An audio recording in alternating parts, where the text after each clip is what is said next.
Greetings and salutations, everybody. Welcome to the best damn movie-related show on the planet Earth, the John Campea Show, coming from right here on my YouTube channel. Who am I? Well, I am your host. My name is John Campea. It is an awesome honor and privilege, as it is every day, to have you, my international friends, join us as we get together to talk about our favorite things in the world, movies, movie news, a little bit of television stuff, all sorts of goodness. When you're talking about all sorts of goodness, the heavens open up. And descending down on an umbrella of joy comes our one and the only Mr. Robert Meyer Burnett. Robert, how you doing, sir? Dude, does that mean I'm like a compatriot of Mary Poppins? Yes. Coming down on an umbrella of joy? Yes. Hey, speaking of which, have you ever heard the theory? I don't know. I read some fan theory once, but it was like 12 pages long that went into why their belief is that Mary Poppins is actually from Hogwarts. And is actually from the Harry Potter school. Have you ever read one of those theories? Yes, I have. And the ones that go really in depth, it's like, oh my God, they're starting to convince me a little bit. I believe it. Hey guys, listen, we do have a whole bunch of stuff to talk about on today's show. You know, when you look at things like Black Panther and Joker making big Oscar waves, are there comic book movie films in 2020 that have that same potential? John Krasinski continues to talk about Mr. Fantastic and the Fantastic Four. Could there be something there to that? Call the Wild is opening up this coming weekend against Sonic. Which one is going to dominate the other? And it looks like, well, at least there are some reports, but should we believe them, that the Planet of the Apes, the next movie that Disney's going to do, is actually going to be a full reboot of the franchise that we've come to know and love. That and a few things more. But before we get to any of those things, we do have a couple of issues to talk about here off the top. And the first one we're going to talk about here is this. Gerard Butler was around and had a career before 300, but it was 300 that really put him on the map for a lot of people and kind of then established him sort of as an action star. And he's done a bunch of action films, not the least of which is, of course, is the Olympus Has Fallen, London Has Fallen, Help I've Fallen, and I Can't Get Up, all those sorts of movies he's done but he's done other action films as well. He's done a bunch. And to nobody's surprise, it looks like his next film is also going to be an action film, Rob. This one is coming to us from Variety. And Variety is saying Gerard Butler is going to do Remote Control. And tell me if this doesn't sound at least remotely similar to his whole Olympus Has Fallen kind of role. It says Butler will portray a former war correspondent turned corporate security consultant. Oh yeah, that's nothing like being a Secret Service guy at all. Being a corporate security consultant whose life is overturned when he receives a mysterious phone call from an unknown source, he soon uncovers the threads of a global conspiracy, finding himself drawn into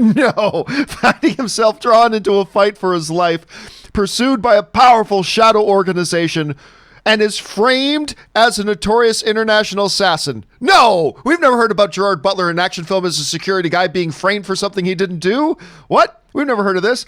With his own identity erased, he turns to his former lover, who is also implicated in the conspiracy. So, Rob, I'm not going to lie to you.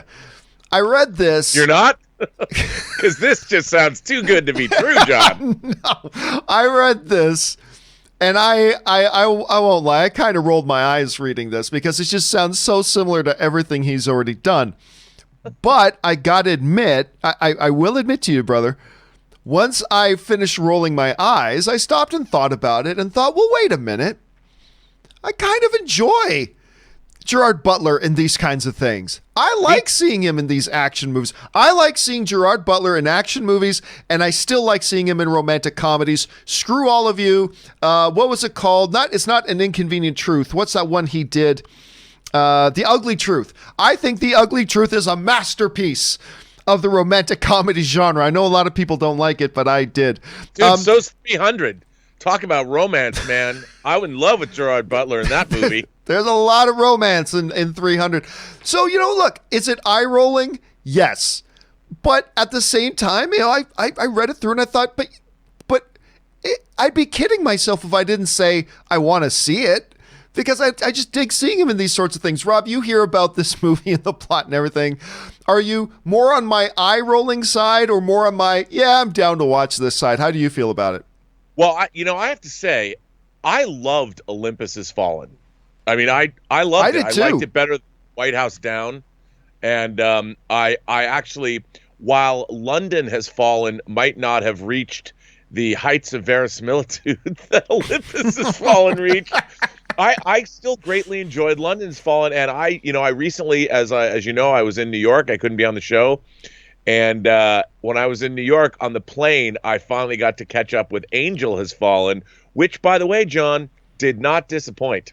Right. So anything where Gerard Butler picks up guns, does covert ops work, basically runs around dirty, sweaty, with half-grown beard on his face, and some kind of tactical armor, I'm in. Count me in. If he's fighting a global conspiracy, so much the better. I want to see hundreds of dudes. By the way, I never know where all these dudes come from. Like, you had Danny Houston, the villain in Angel Has Fallen. Where do you get all those mercenaries? Like, he had a whole army behind him. It didn't matter where he went. There was just more dudes showing up. And as long as Gerard Butler has an endless supply of men to kill, I'm in. Did you ever see that short-lived NBC show that was sort of in the DC universe? And it was called Unpowered or No Powered or something along those lines. They had an entire episode dedicated to where all these super criminals get their henchmen from. Because one of the lead girl in the show starts dating a henchman, like one of the henchmen of the Riddler, that was just kind of funny.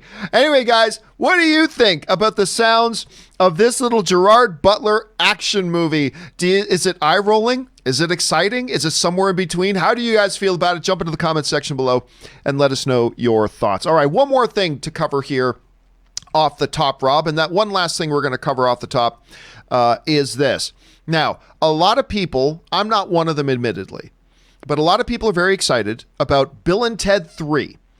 I'm not terribly excited. I'm not saying I'm not going to love the film, because maybe I will when I see it, but I got to admit right now I don't have a lot of enthusiasm for it, because while I cherish the original like a lot of people do, I wasn't that big on the second one. It's been a hell of a long time, so I don't know how I feel about it. However, a lot of people are excited about it, Rob, and the director just put out some new information about it that I got to admit is kind of interesting. So first of all, there's this new image that just put out, kind of reminds me a little bit of Step Brothers at the Catalina wine mixer. This image just reminds me a little bit of that, so I have to admit that. But here's the really interesting thing. It sounds like that Bill and Ted 3 could have a little bit of a 40 or of a 24, a Kiefer Sutherland's 24 angle to it. The director said this. He said, "We've gone from a homework assignment to saving all space and time. We bypassed all those possible traumas in the middle. They have an hour and 18 minutes, so they're in trouble. And let's say that they have to travel all over the place to try and figure it out." So that's the part, Rob, that's got a lot of people going, huh. So now he's not saying necessarily that this movie will happen in real time.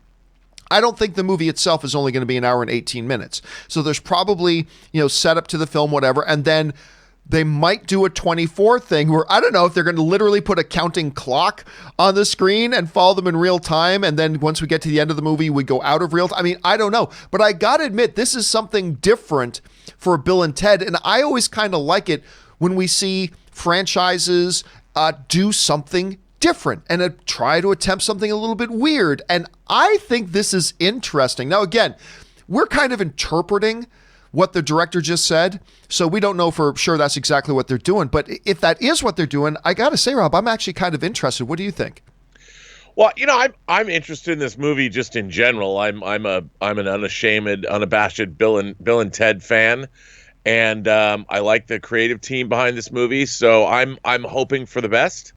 But this is intriguing. I'm a sucker for real time stories. I mean, I just don't know. If they're trying to save the universe, I mean, I can barely get to your house in 78 minutes, much less save the planet, or the universe, or time itself, or existence. So I'm very curious to see how they work that into. I mean, maybe they have to play a Scrabble game in that time. I have no idea, but count me in, man. Wild Stallions forever. All right, guys. Question here is for you. Does this intrigue you? Maybe you were already completely excited for this movie. I wish I was, but I'm not quite there yet. Or maybe you're like me and you're not kind of enthused about it. Does this kind of pique your interest? Because I got to admit, it does for me. How do you guys feel about it? Jump down to the comment section below and let us know your thoughts. Okay, with that stuff down and out of the way, guys, let's move on to our main topics today. And how do we select the main topics here for the John Campea Show? Well, see, it's really rather simple. You guys come up with them by going anytime 24/7 over to www.thejohncampeashow.com/contact. Once you guys get there, fill out the form with your topic or question that you'd like to see as the main topic here on the show. Hit submit. It's completely free to do that, and you can do it anytime 24/7. And then maybe, just maybe, you might see your topic or question featured as a main topic here on the John Campea Show. With that down, let's move on to main topic number 1. And our first main topic today gets submitted to us by Geeky Gator, who writes, "Hey, John and gang. The past few years, superhero movies have broke through at the Oscars with Logan. Of course, Logan was the first comic book movie to get, not the first one, but in recent years, the first movie to get a major award nomination at the Oscars with Best Screenplay. So Logan, Black Panther, of course, got a Best Picture nomination, and now Joker, which got a Best Picture nomination. If there were any comic book movies set to release this year, 2020, that could continue that trend, which one do you think it could be?" All right, thanks a lot for sending that in, man. And yeah, we've got a bunch of comic book movies coming out this year. Of course, we've got the first ones up on deck are going to be New Mutants and Black Widow. But then, of course, we've got Eternals, we got Venom 2, we got Morbius, we got Wonder Woman 84. So we got a lot of good stuff coming up. Is there anything in this particular crop of films this coming year that we believe, looking from the outside in, could potentially stand up as a legit Oscar contender for one of the major films? Now, let's admit right off the top here, it's difficult to say with any certainty because we haven't seen any of these films yet. Without having seen any of these movies, it's really just speculation. But speculation is kind of what we film fans do. That's what we like to do.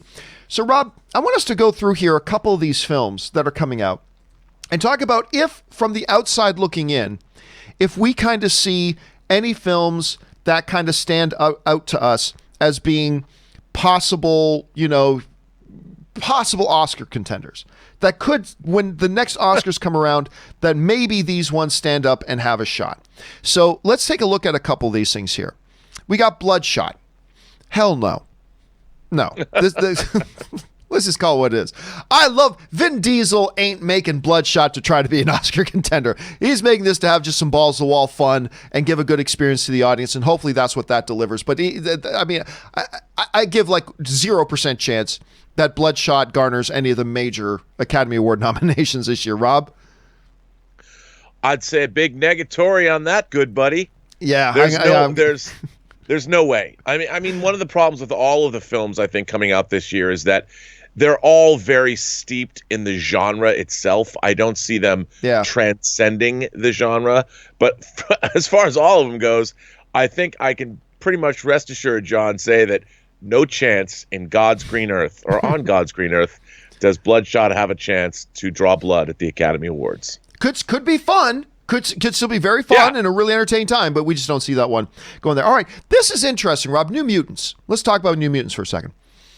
This is obviously a movie that's gone through a Homer's Odyssey of just trying to get to the big screen at all. But I believe there's some really interesting looking stuff in there. At the end of the day, I'm going to give a 10% chance that one of the cast is able to pull off a supporting actor nomination.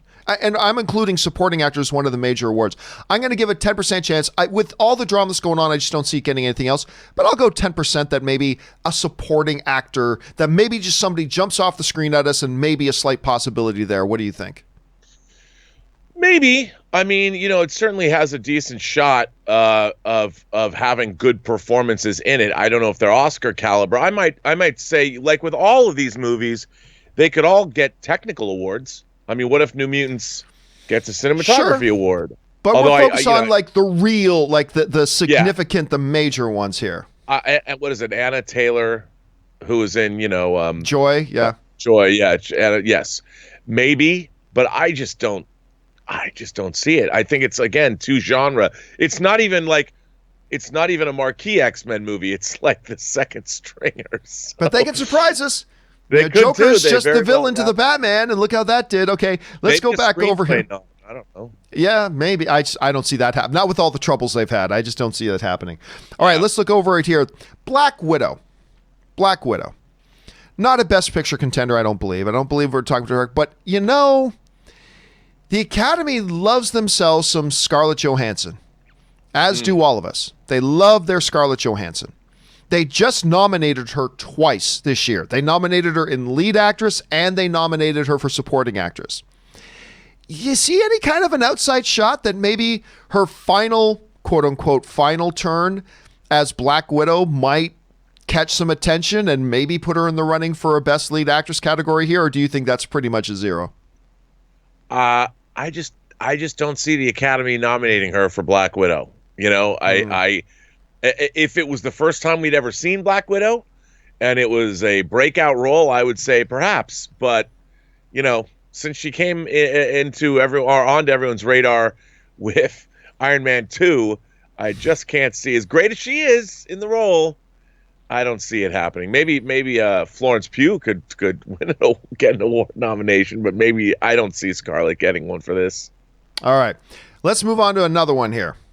Wonder Woman 84. Wonder Woman 84. Now, I'm a big fan of the first Wonder Woman. I think this one clearly I believe there is a shot, and by shot, I don't mean 50%, not that high, but a legitimate shot. Patty Jenkins. I'm going to go out on a limb here, and I'm going to say if any of them have a shot, it's this one. I'm going to give it a solid full quarter, a full 25% chance that Patty Jenkins becomes the first director of a comic book movie to get a Best Director Academy Award nomination. Again, I'm not saying take that to the bank. I'm saying 25% chance, but I think that's the best chance anybody else on this list is going to have. I say that Wonder Woman 84 is going to have a shot at the major category of Best Director for Patty Jenkins. Rob, I don't know. You see Chris Pine getting a supporting actor or Best Picture nomination, or maybe you think I'm being a little bit too optimistic about Patty Jenkins' chances. I think you're being a little optimistic about Patty Jenkins' chances. Not that we don't all want Wonder Woman 1984 to be great, because I certainly do, but it's a sequel. And again, it isn't Godfather 2. So I don't see, or I mean, heck, maybe it could be, I don't know. I just don't see it getting any nominations. All right. And again, let's keep let's remind everybody we're just we haven't seen any of these movies. We're just speculating. We're totally going to change our predictions once we see this thing. Okay, let's move on to the next one here. And the next one up is Morbius. Now we've got Jared Leto, an existing Academy Award winning actor, starring in this thing. I don't see it happening. At this point, the movie looks like a lot of fun. I really enjoyed that Morbius trailer a lot, and I'm very much looking forward to seeing this movie. And I like Jared Leto more than most people do. So I'm very excited about it. I don't know. I just don't see the Academy revisiting Jared Leto playing, the living vampire. I don't see it happening. So I'm not giving much chances for Morbius. What about you? No, but it is exciting that they've made Morbius the Living Vampire into a movie, and Jared Leto. But again, dude, I just don't see the Academy going for such a genre piece. This isn't like Interview with a Vampire. It's not exactly highbrow. Right. Okay. Let's move on here. Next up, we're going to talk about now this one. That one may not have been highbrow, but this one obviously is Venom 2. This is basically Masterpiece Theater, Venom 2. But first of all, this is a bit of a divisive film as to who liked it and who didn't. I had a very good time. I was very entertained by Venom myself. I know there are other people who weren't, and that's totally fine. They made some changes, though. We do have, of course, Woody Harrelson coming in as Cletus Cassidy. That was teased at the end of the last film. We've got Andy Serkis is now coming into the director's chair, and he's directing. It's going to be really interesting to see what kind of flavor he decides to bring to it. There's a lot of interesting things here. I feel very good that this is going to be a good, fun, entertaining movie. I also feel very good that you're not going to hear the name Venom 2 come Oscar time for anything. So I don't know, Rob, how do you feel about it? Yeah, as much as I think that Venom 2 is going to rival Gone with the Wind as a timeless Hollywood classic, and as much as I can't wait to see Venom and Carnage unleash against one another, again, I just don't see this burning up the Academy ballots. I just don't see it happening. All right, let's move on to the last one we're going to talk about here as far as what's got those chances. And we're going to talk about, actually, if any of the films on here, again, from the outside looking in, movies we have not seen, if I thought any of them would have a prayer, a dream at becoming the third comic book movie in a row to get a Best Picture nomination, I got to say it would probably be The Eternals. And the reason I feel it would be The Eternals is for a couple of reasons. Number one, you've got Angelina Jolie in there. The Oscars love Angelina Jolie for good reason. She's pretty excellent at what she does. So there's that. I also like that there is an kind of an epic mythological element to the whole movie that sometimes we've seen the Academy kind of gravitate towards a little bit. Now listen, let me be very, very clear here. I am not sitting here saying that Eternals is going to get a Best Picture nomination. Don't get me wrong.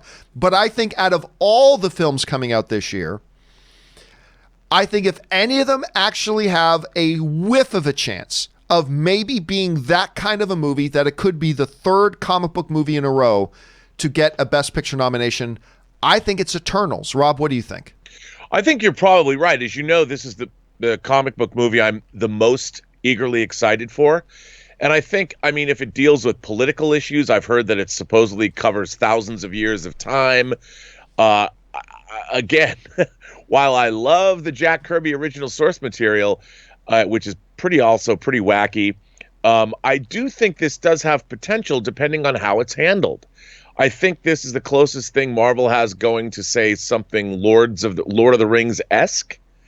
I don't know. We haven't seen anything from it, but I'm not saying it will either. But I think you're right. I think of any of these movies that has a chance to get any major awards, this would be the one. And I can't tell you.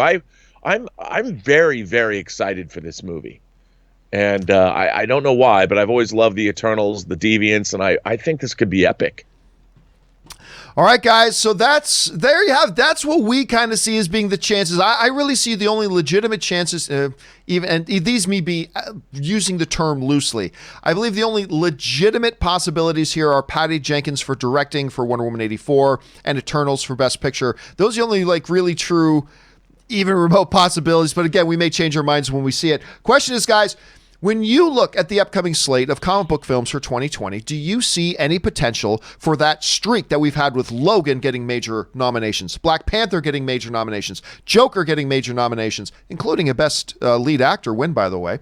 Do you see any of these films following that tradition, or maybe it's 3 and out? How do you guys feel about it? Jump down to the comment section below and let us know your thoughts. All right, let's move on to main topic number 2. And our second main topic gets sent in to us by Gary Treat, who writes, "Greetings and salutations. I know the whole X-actor in X-role thing annoys you. Yes, it kind of does. But perhaps this one has a bit of traction. You've mentioned on the show that a lot of people are wanting John Krasinski for Mr. Fantastic. We're seeing that all over the place. But Krasinski himself keeps talking about it. Did you see his recent comments, and do you think there's any real-world chance that we could end up seeing him in the role whenever that happens?" All right, thanks a lot for sending that in, man. And yes, I generally, for people who watch the show for any period of time, I generally don't like entertaining questions. John, what do you think about X actor playing this role? Because it's like, we don't even know what that role really is. You may have an idea about it, but we don't know how the screenwriters are writing the character. As long, to me, I always say, I don't care as long as they get a talented performer. As long as they get a talented actor or actress in the role, I'm good. Other than that, I don't like speculating too terribly much about which actor should play which role. But the John Krasinski, and specifically John Krasinski as Mr. Fantastic and Emily Blunt as Sue Storm, has been a discussion that has been basically impossible to avoid. They have been, people have been talking about it all over the place. Whenever, the discussion of Quiet Place 2 comes up, people want to talk about it. Whenever the discussion of anything Emily Blunt is connected with. I even remember talking about the Jungle Cruise movie that Emily Blunt has coming out. People wanted to talk about, could she be in a Fantastic Four relaunch over at Disney? And specifically, could her husband also come over? They would be like the ultimate power couple in the comic book movie realms.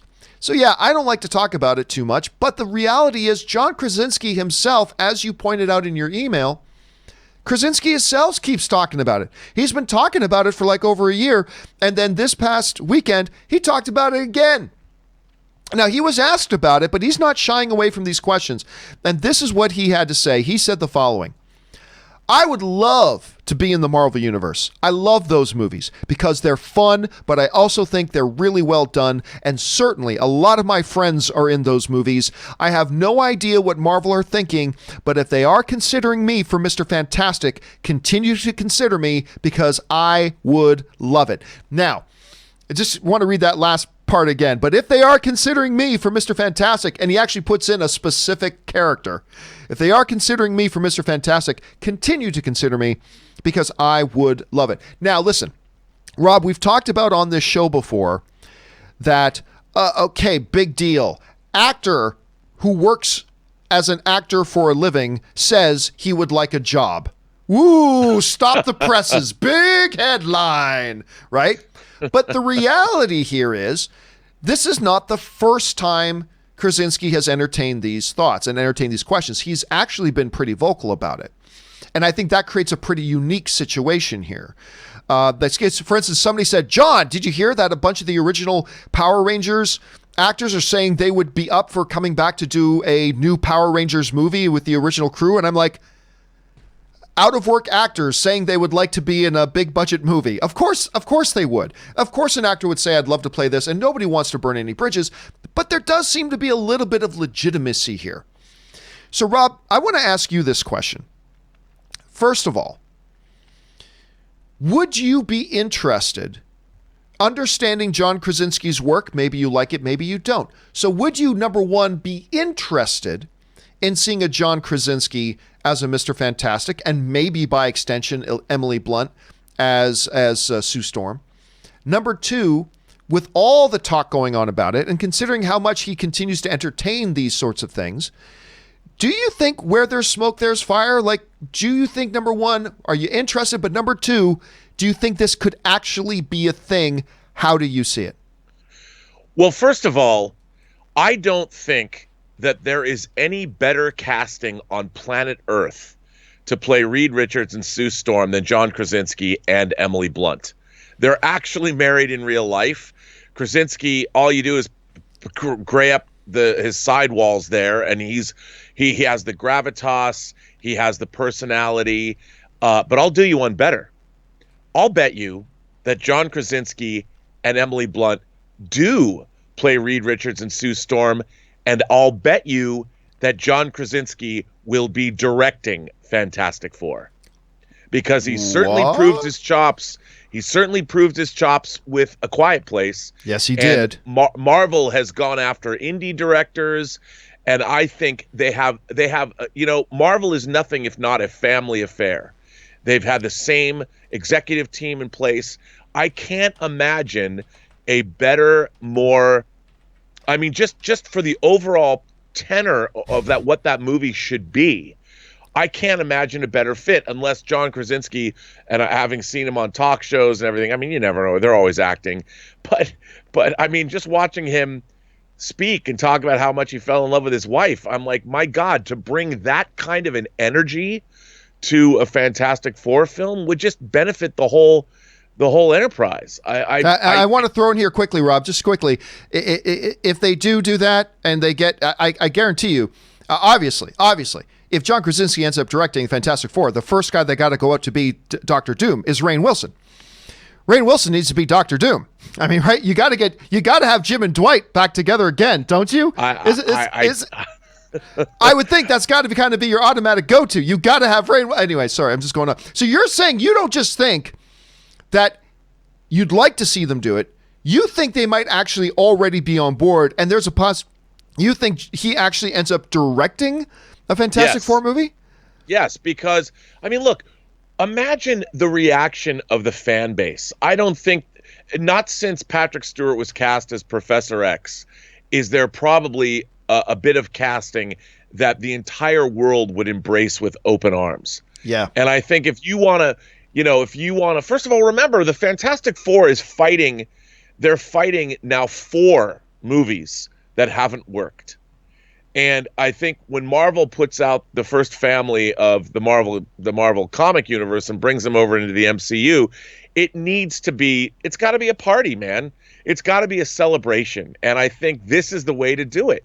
And by the way, I think Kevin Feige, our Lord and Savior of the comic book universe movie, Kevin Feige knows what's up. I think this is not lost on him. All right, and I'll put this, not that I'm trying to throw gasoline on the fire here, but also keep in mind, Emily Blunt is currently very, very snuggled up to Disney. She was just their Mary Poppins. She's doing their Jungle Cruise movie. So there's already clearly a very strong connection between Emily Blunt working with the studio. So I don't know. I still don't know. There's an element of this. Here's what I worry about, Rob. I worry about that they go out and get somebody else. I'm worried about the fan base, and this includes you and me. I worry that we, the fan base, get so attached to this idea of John Krasinski and Emily Blunt that if and when Kevin Feige does get around to doing Fantastic Four, which, by the way, we still have no idea when they plan on doing that. It could be 8 years from now. We just don't know. Yeah. But whenever he does get around to doing that he finds somebody or some people he thinks are actually even better for the role than those two.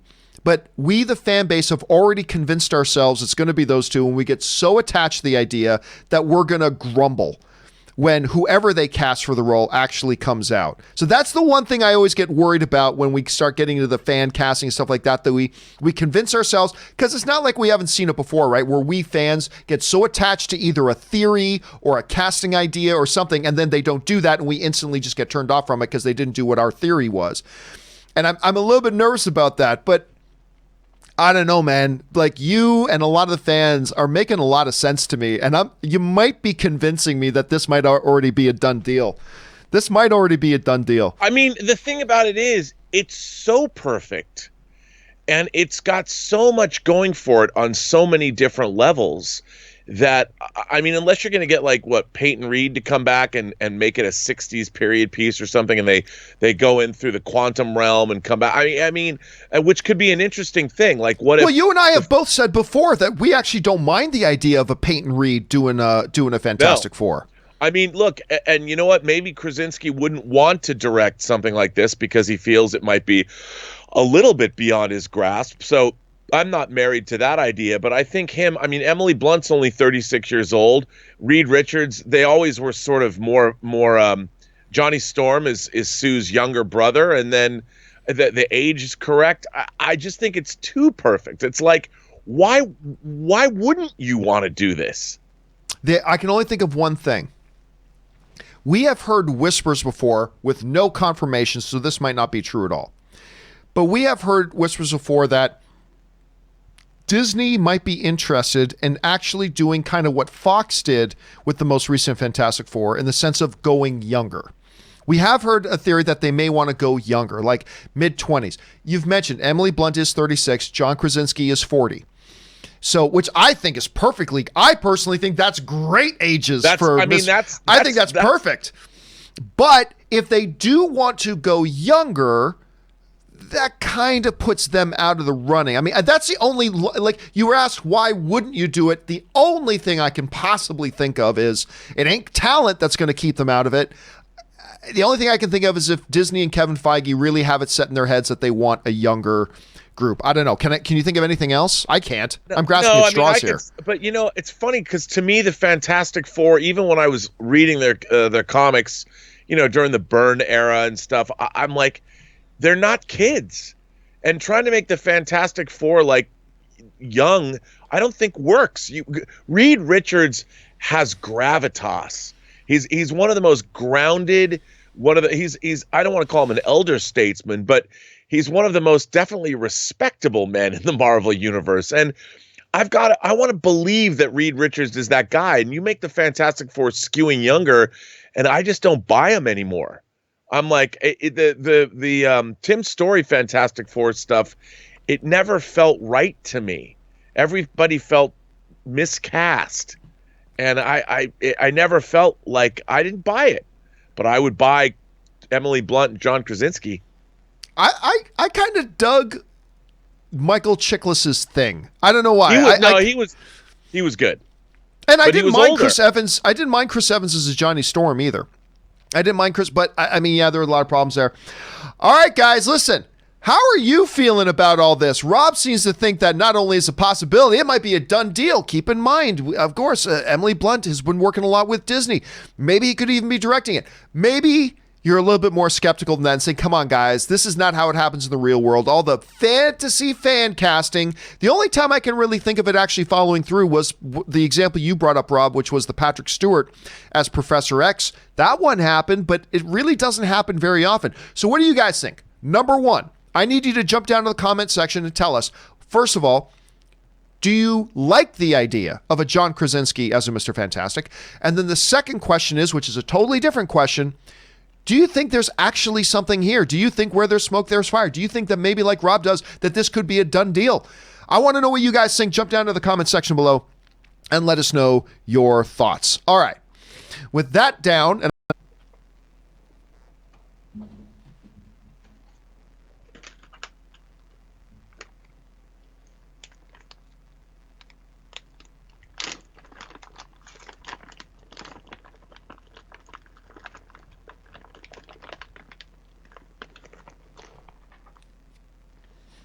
and I think we might be back up and running. Oh, okay. I think we might be back up and running. Guys, are we back up and running? Oh, people are telling us that we're back up and running. Look at that. This is the first time I think we've ever been able to recover. I think this is the first time we've ever had to recover. All right. Well, hey, I don't know how this is going to play out on you guys. Usually, guys, when YouTube craps us out, that usually means we're done. That usually means we're done for the day. But apparently we were back up and running. So we're going to keep right on rolling here. And if I have to, guys, if I must a little bit later, what I will do is I will pull down the show and edit a more complete show together and upload it after that. So, okay, guys, let's just keep right on rolling. And we're going to go in. We're going to start off this thing off again with main topic number 3. Here he goes. I don't know if YouTube's going to remember this or not, or if we're going to get kicked out again. But main topic number 3. And the third main topic today comes to us from Gregor G, who writes, "Hey, John, Sonic is doing pretty well at the box office, and I wonder how you think it'll do going into its second weekend against Call of the Wild with Harrison Ford. Ford is a big name, so do you think Sonic's luck runs out next weekend? Thanks." All right. So, yeah, Sonic the Hedgehog came out and had a pretty solid $50+ million opening weekend, which I know a lot of people are going, who cares? That's nothing. I know we hear about $150 million openings and $200 million, but for a movie like Sonic, that's a pretty good opening. That's a win. That's a win. And the reality, it's not opening up against much, especially this next weekend, because the only thing that's opening against it in weekend number 2 is the aforementioned Harrison Ford film, Call of the Wild. So, could Call of the Wild overtake the number 1 spot from Sonic? In the words of Vincent McMahon, no chance in hell. Okay, so let's take a look at this. Right now, Sonic the Hedgehog is going to be estimated to take a little bit less than a 50% drop and roughly probably come in around $35 million. But Call of the Wild, this horrible, horrible looking film, in my opinion, it's right now projected to make $18 million. Here's the extra kick in the balls for the Call of the Wild. This movie cost nearly $110 million to make. Call of the Wild is a movie that is probably at the end of the day going to need somewhere in the $275 to $325 million to break even. It's projected to make around $18 million. Now, it could come in more than that. It could come in at 25. It could come in at 27. It could come in at 8. Who knows? But the bottom line here is, Rob, I don't see any way that Call of the Wild, and this movie does. I remember this movie lost me immediately. This movie lost me immediately the moment I realized, wait a minute, is that dog CGI? Is that dog? Because listen, I'm a dog guy. I love dogs. You know this. I have dogs. I've owned dogs my whole life. I love movies with dogs. I'm a huge dog guy.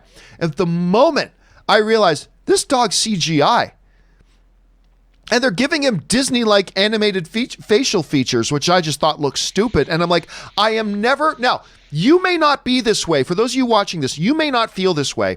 I just know myself, my brain is going to instantly disconnect from the movie every time I'm cognizant that this is a CGI dog, instead of just using a real dog.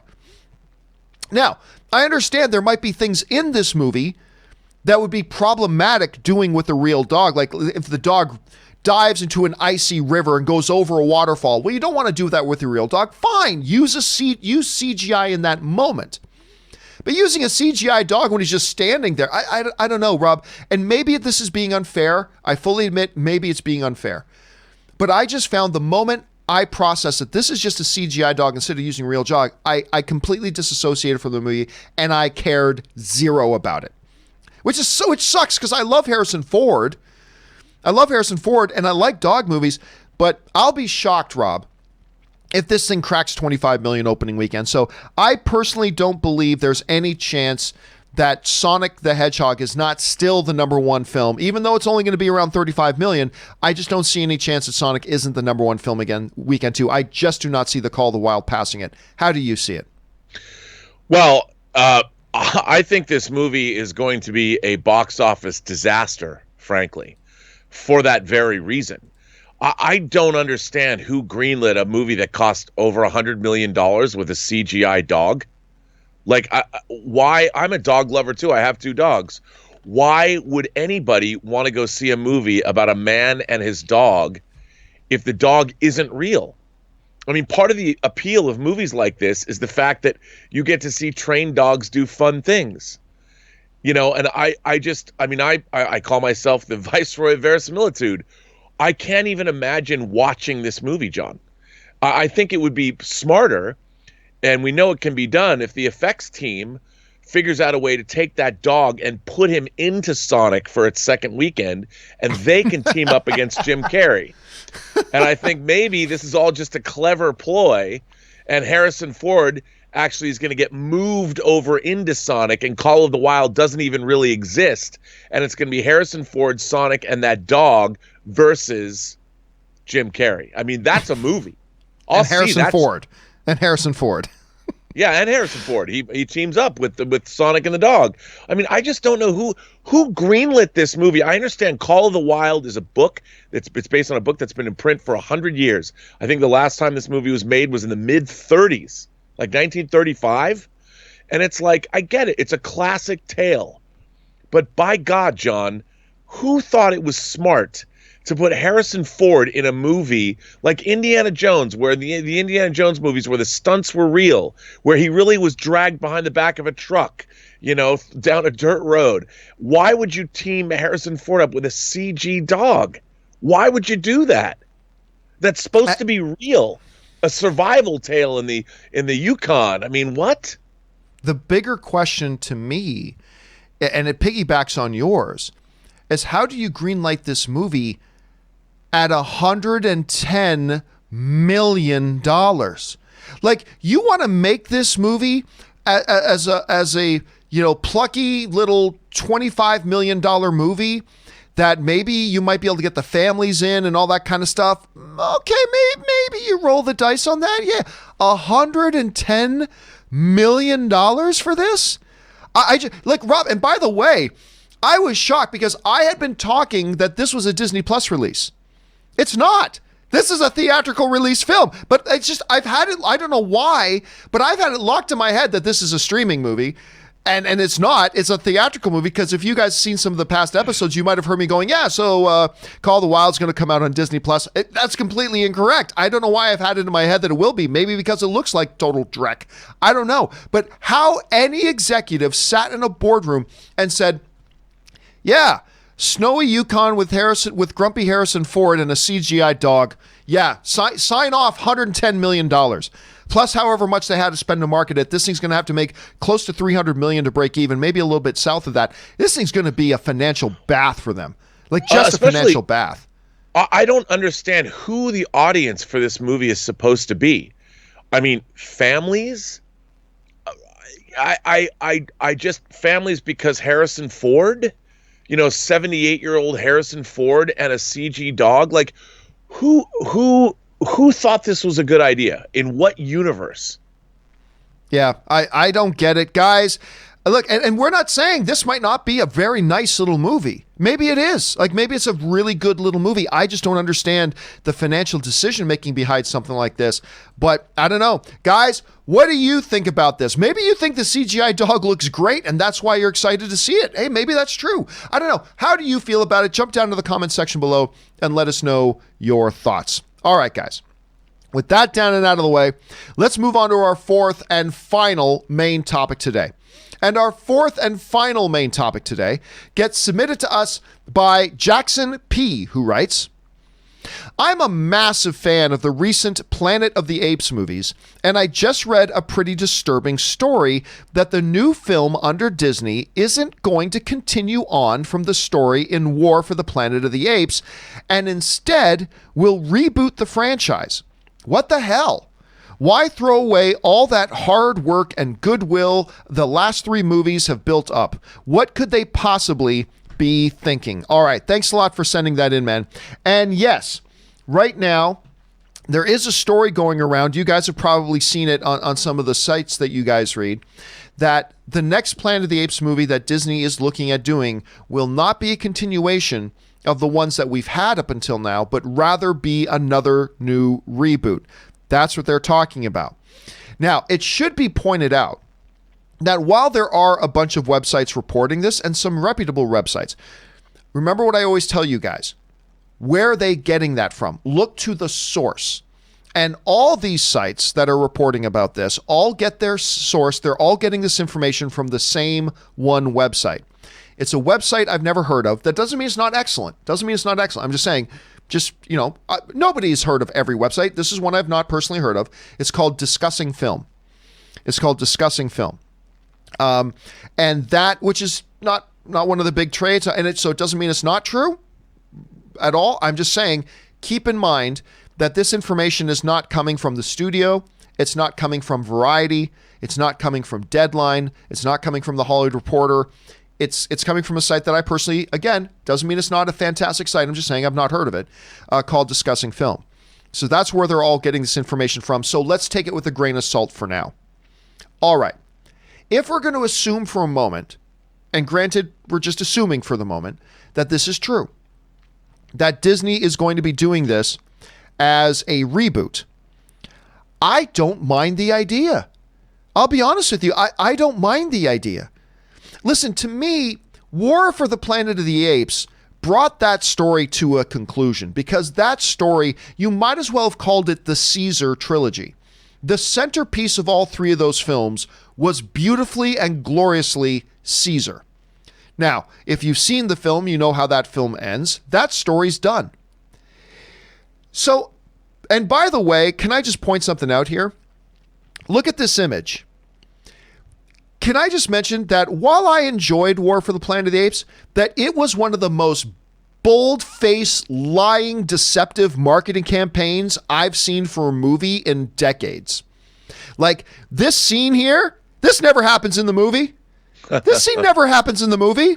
All the trailers and everything were like, here it is, everybody, the big battle between the humans and the apes. And that is not a part of this movie. It's never happens in the movie. They put out all sorts of images like this, like the army of mankind and the army of the apes, and they're coming to face off. We're going to get this big, glorious battle we've been waiting 7 years to see. Never happens. It is such a lying, deceptive marketing campaign. It drove me nuts, which unfortunately irritated me to probably like the movie a little bit less than I would have, because it's actually quite a solid movie. It's a really good movie, but it is what it is. Anyway, understanding that they really did bring Caesar's story to a conclusion, and that story is done, and really he was the centerpiece of this entire story. He was the heartbeat of this movie franchise. He was the crown jewel of the franchise. Everything emotionally and narratively was built around this character.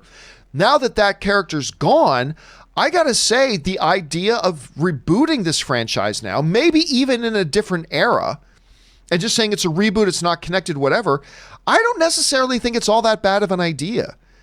Those three films were glorious. They were built around Caesar. It's done. Now there's still stuff to do here with the mythology. Let's move on to something else, and maybe they can do some more glorious stuff. So I don't know if this information is completely correct, Rob, but I'll tell you, if it is correct, I actually don't think it's that bad of an idea. Anyway, how do you see this? Well, look, I grew up with, well, I don't know if you grew up, but I grew up with the Planet of the Apes, the 5 original movies. I think the original Planet of the Apes is one of the finest science fiction films ever made.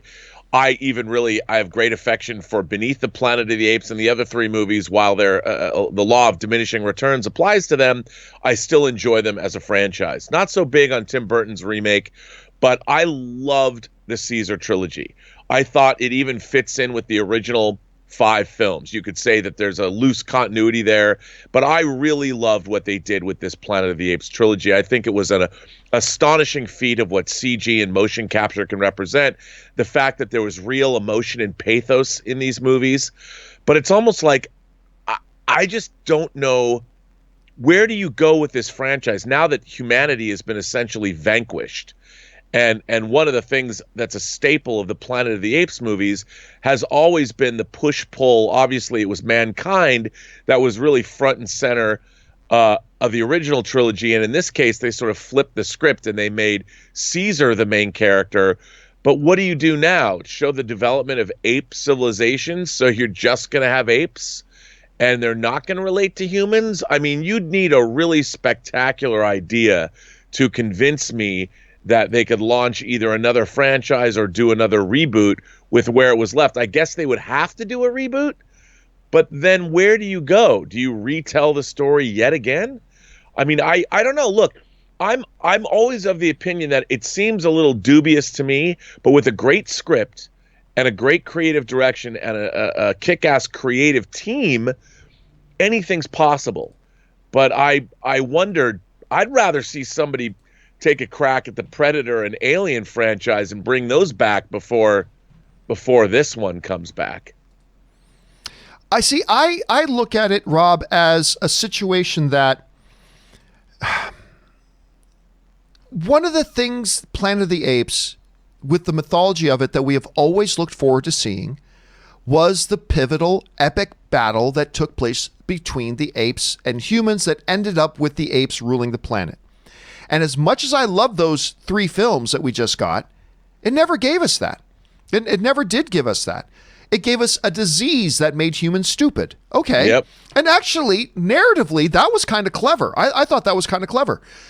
But now you have a chance, you have an opportunity, if you're Disney, to actually do that movie, to actually give us a new series of movies that actually focus on the war between humanity and apes, and we know where it goes, but finally get that opportunity. So for that reason, Rob, I'm actually feeling kind of optimistic. If they do this, I like it. All right, guys, question here is, what do you think about this? You hear that Disney, now again, we don't know that this is actually true, but if it is true, take that with a giant asterisk. If it is true, how do you feel about it? Are you really disappointed? Did you want to see a 4th installment of that franchise that we had? Are you happy about it? Do you think it's time for a fresh start with it? How do you feel about it? Jump on down to the comment section below and let us know your thoughts. Okay, guys. With all that down and out of the way, we are now going to move on and take your guys' live questions. Now, of course, there are 2 ways for you to send in questions. Number 1, and the best way, is to use the tip link that's in the top line of the description of this video. Go on there, click that, submit your question. By the way, you can use that link anytime 24/7, and if you even want to, in between shows, to send in questions then, so your question becomes one of the first that get answered tomorrow, you can go and do that. The second way you can send in questions is, of course, using the super chat feature here on YouTube. But before we get to those, as Rob and I do every day, we're going to take a short break here right now. We're going to go stretch our legs, rest the vocal cords, refill the drink, give you a chance to run and use the bathroom. So we're just going to take a break for 4 minutes here, guys. So hang tight, don't go anywhere, stay with us, and we'll be back in just a couple of minutes. See you in a bit.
And we We are back. Thank you so much for your patience and indulgence. It's been a wild technical adventure of a show today, but thank you for your patience and indulgence as we took a minute there to go refill our drinks and everything. And now let's move on with taking your guys' live questions. You guys have been sending them in, so let's jump on over and start taking them. The first one comes to us today from Willow, who wrote, "You predicted correctly that The Lion King would not win for Best Visual Effects, even though it completely should have won at the Oscars.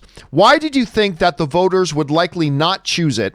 My theory, they thought it was actually made with real animals." Hey, listen, Rob, we did talk about this.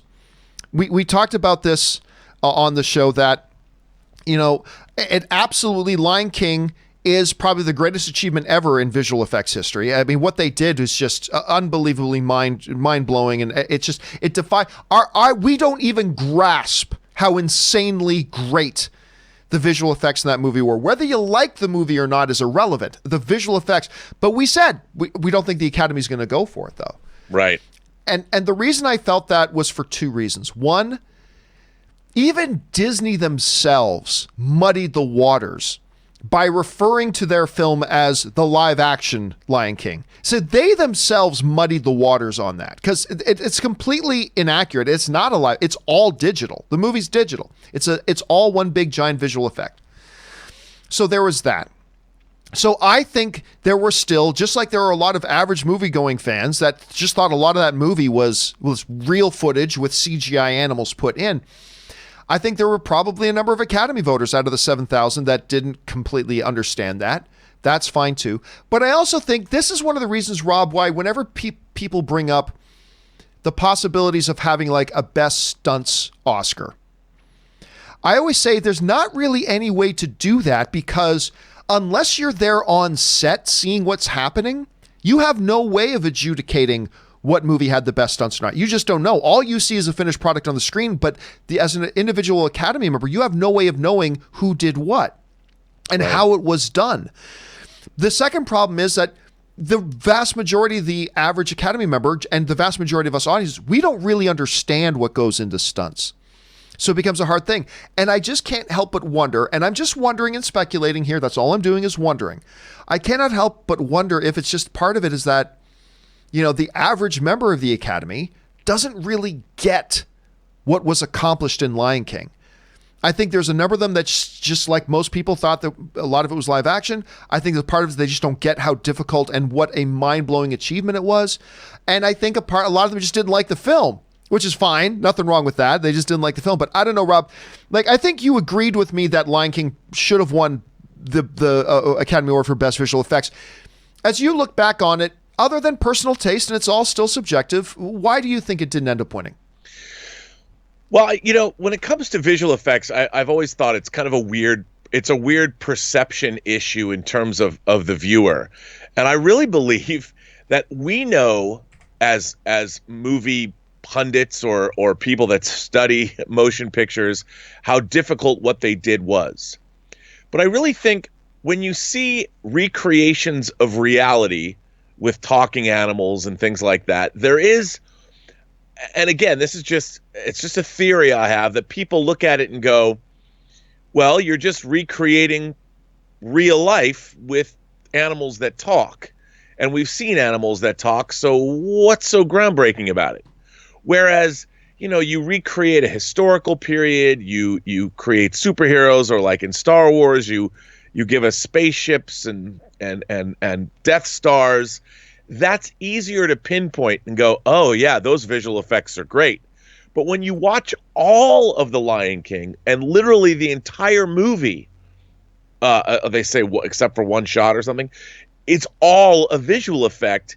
It's almost as if it's not a visual effect at all.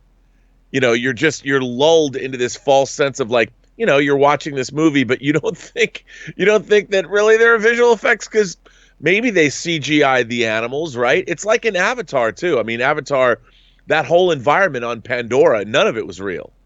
It was all digitally created, but right. But it doesn't give you the feel of what you associate with visual effects. I mean, at least for the layperson. I mean, it's amazing. Even when I work with people that work in the industry and they'll see a visual effect that I might find astonishing, and they don't even know it's a visual effect. And they're like, oh yeah, that's neat.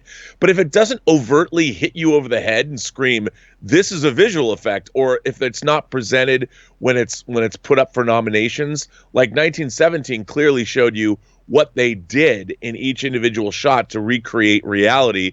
So everyone's like, oh, that's amazing. But unless you're made aware of it, I think most people just gloss right over it. They just think, of course they can do that. What's so amazing? All right, this will be a debate that will go on for the next few years, I believe. Okay, next up here, we have, where are we at here now?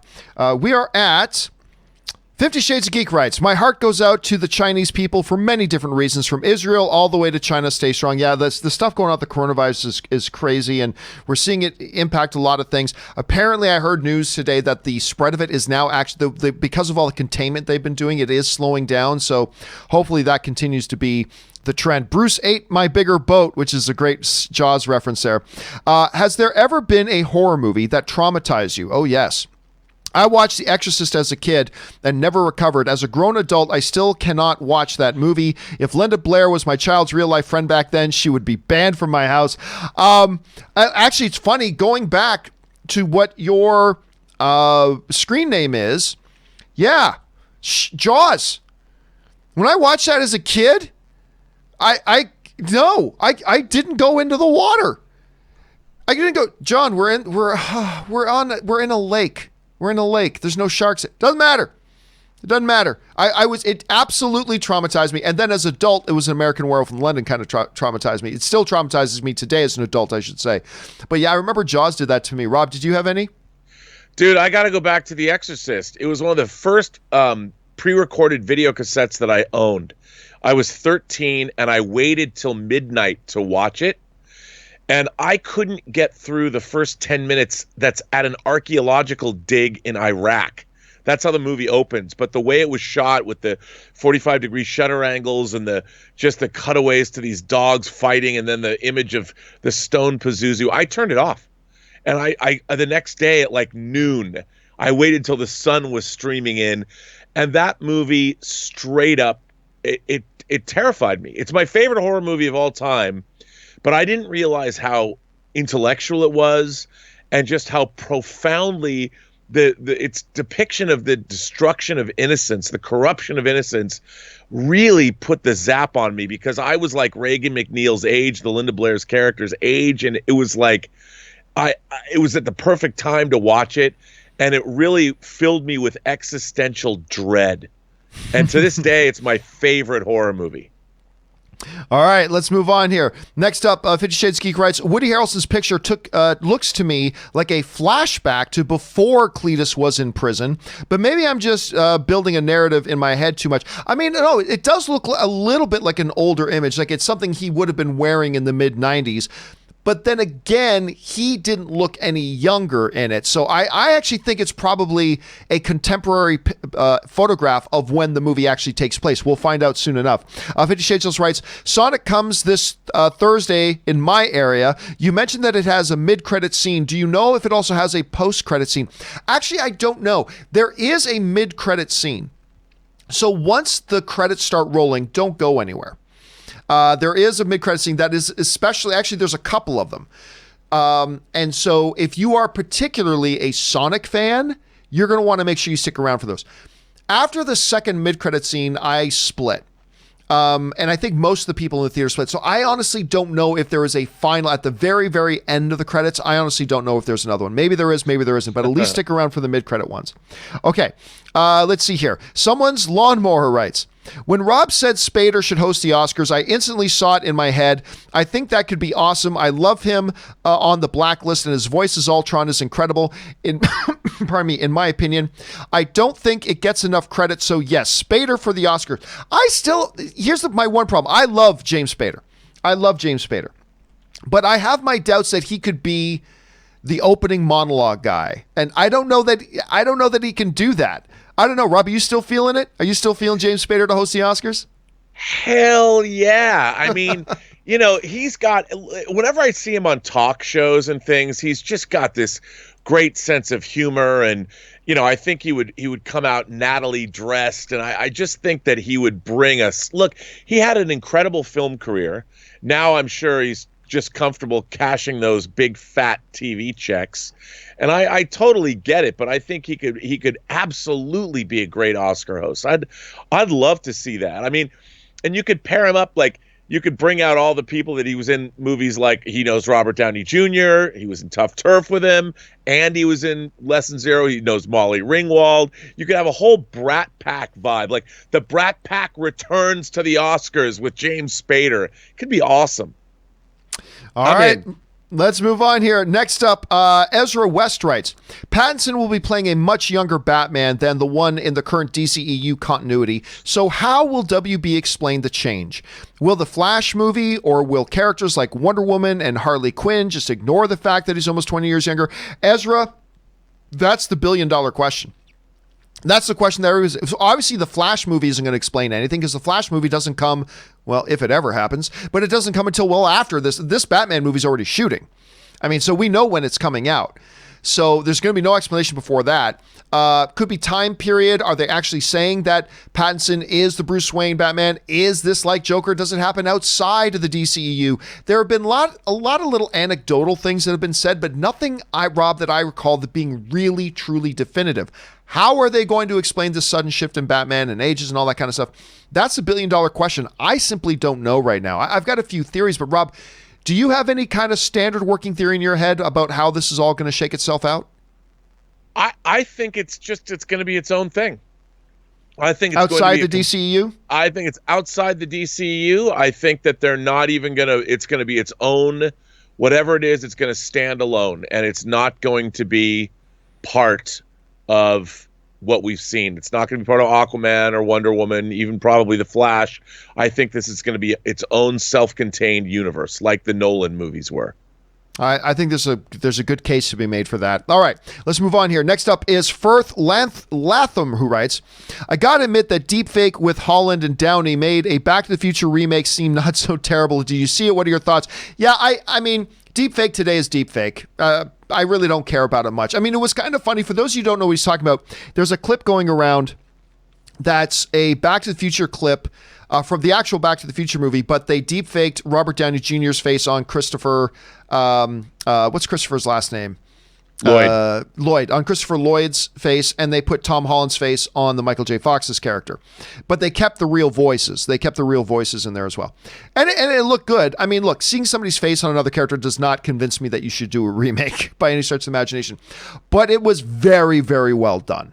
It was a very, very well done and very, very well executed deepfake, but I'm kind of over the deepfake thing. Like, it was very cute at first, but there's just so many channels doing it now that it doesn't really faze me. But it was very well done. It was absolutely very well done. Jay Bling writes, I know you hate fan casts, but hearing you talk about how beautiful Margot Robbie is the other day got me thinking. Considering the relationship Harley Quinn and Poison Ivy end up having in the comics, how about Alexander Daddario for Ivy? Don't care. You know I'm going to say that. I don't care. I mean, all I care about is, do you get a talented actress to play a role? I believe Alexandra Daddario is a talented actress. So, sure. But I'd also say sure to about 50 other names that you could mention as well. So, sure. I mean, by the way, the relationship between Harley and Ivy in the animated show is fabulous. It's I know I talk so much about this Harley Quinn animated show now, which is absolutely crazy. But I am obsessed with this show. I love it. And they do a great job with the relationship of those two characters. And that one is too, Jay Bling. All right. Jonathan writes, I know it's not a critical darling, but damn it, Greatest Showman is now my favorite movie ever. Sure, it's not the best plot, and maybe there are some things not so great, but I saw this movie at a certain time in my life where the characters and stories parallel my own life. And I was in such a bad spot with my ex, and we had a long-distance relationship, and I don't know, John, this movie got me, and rewatching it now reminded me of how it felt. The critic in me says it's a B movie, but I really want to give it an A+. Crazy, right? I was so split because I recognize it's no Amadeus, which, by the way, more people need to go back and watch Amadeus. But I love it anyway. Songs are amazing too. What do you think? Listen, I think at the end of the day, Rob, a lot of people forget ultimately what movies are. Movies are experiential events. Movies, I believe at the end of the day, as an audience member, movies are meant to be experiential events. Whether that experience is fear, or whether that experience is excitement, or whether that experience is thoughtfulness, or whether that experience is dread, or whether that experience is laughter, or whether the experience is nostalgia, movies need to deliver to us as audiences an experience. When I go, there's lots of different types of experiences it can give us, but when I go into a movie, the first thing I'm looking for is, will this movie give me an experience? Will it be thoughtful and deep, insightful, exciting, laughing, whatever? Deliver an experience. And if you went in to see The Greatest Showman and it gave you that experience, that's the end of the discussion right there. There's a lot of technical merit we can talk about. There's all this other kind of, absolutely there is, and those are all worthy discussion things and keep in mind. But at the end of the day, when you and I walk out of a movie theater, the first thing we think about is, did it give me that experience? Yeah. Whatever kind of experience it's meant to be. So, dude, if you watch Greatest Showman, which, God, I love that film, but if you watch Greatest Showman and it delivered and it hit you on that level, then it succeeded. And don't apologize for that being your favorite film. Rob, how would you respond to that? I agree. You know, it's while we don't quite agree whether all movies are subjective, people's opinions about movies are subjective. And if you love a particular film, no one can take that away from you, and no one can tell you that you're wrong, because that's what you have decided for yourself. And, you know, there are movies that a lot of people would say to me, Rob, you know, you're always talking about what's supposed to be good, but you have some questionable movies in your background that you love. And that's like, yes, I do. But no one can tell me that I don't love those movies. And if The Greatest Showman is your favorite movie, I can see that being someone's favorite movie because it's uplifting, it's engaging, it's buoyant. I mean, it makes you tap. You're a song and dance man. You can't not love the music in that movie. And it puts a smile on your face. And at the end of the day, like you say, John, if it's an experience for you and you come away smiling on the inside, it has done its job. So never apologize for the things that you love. All right, well said. All right, next up. Discovery. I love Star Trek. Sorry. Anyway. Sorry. Jonathan also writes, is there ever a time as a critic you think a movie is meh, but it hits emotionally and you just love it more than your critical side thinks? Things like me with Greatest Showman. Well, that's the thing. The very first question I ask, even as a critic, the very first question I ask myself is, does it deliver an experience? And that's where the subjectivity of film really comes in, because just because a movie is constructed in such a way that it delivered a powerful emotional experience to me, be it joy or fear or whatever, we all come from different points of view, and just because it had that effect on me doesn't necessarily mean it has an effect on you. But the very first question I ask coming out of a film to myself is, did it deliver an experience to me? Do I walk out of the theater having enjoyed myself? Because ultimately, at the end of the day, if it did, then it did its job. And I don't separate those two. I simply don't separate the two. Like, let me use an example. This is a really weird example because it brings some objective truth into it. But let's take Cody Miller. And by the way, guys, the newest episode of Best Movie, Worst Movie is now up on your favorite podcast app, so make sure you go check that out. But let's take Cody Miller, for example. And he's an Olympic swimmer. All I care about is who touches the wall first. That's all I care about. And at the Olympics, that's all that matters. Who touched the wall first? Who swam the length of the pool and touched the wall first? That's all there is to it. To me, I'm making an allegory here that to me is, does the movie deliver that experience to you? How did you experience that film? That's all that matters. Now, we can get into like various debates about What technique did he do his breaststroke with? How rapidly did he decide to use the kicking of his feet in propelling through the water versus longer, slower, but more direct kind of strides in this thing? After how many strokes does he duck his head under the water and bring it back up while other swimmers are doing it a different way? I don't care about any of that stuff. I don't care about how you got there. All I care about is, at the end of the day, what experience did you as a movie deliver to me as an audience member? I don't care if you got there by doing this method of, shot selection. I don't care if you got there by this method of narrative structure. I don't care. At the end of the day, I don't care how you did the damn breaststroke. I just care, did you touch the wall first? That's it. That's all I care about.